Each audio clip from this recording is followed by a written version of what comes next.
Now, after promising yesterday that he was going to completely overhaul and restructure the country's security apparatus, President Sirisena has asked those officials to resign amid rising anger that the government ignored multiple warnings about these attacks.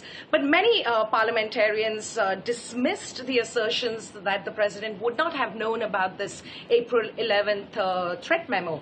In fact, one parliamentarian, Sarath Fonseca, who was also the country's army chief in the last stages of that civil war, told Parliament today that he was aware of the memo, as was the country's intelligence chief, and he said, and I'd like to quote him, he said that it is obvious that the president would have known. So rising anger against President Sirisena here.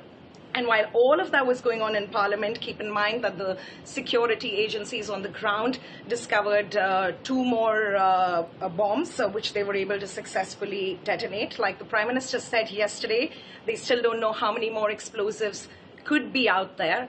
And as grief morphs into anger for ordinary Sri Lankans, the city will enter its fourth consecutive night of curfew in just a few hours, and we're likely to hear more on this intelligence memo tomorrow. I'd also like to mention that Indian intelligence officials, who were the original source of this memo, have now told multiple agencies and reporters that they repeated those threats just hours before the attacks on Sunday. They themselves learned this information when they were interrogating ISIS sympathizers in the South Indian state of Tamil Nadu, which shares linguistic and cultural ties with Sri Lanka, and that was the first time that they heard the name Zaharan Hashmi, who is the leader of this little-known group NTJ.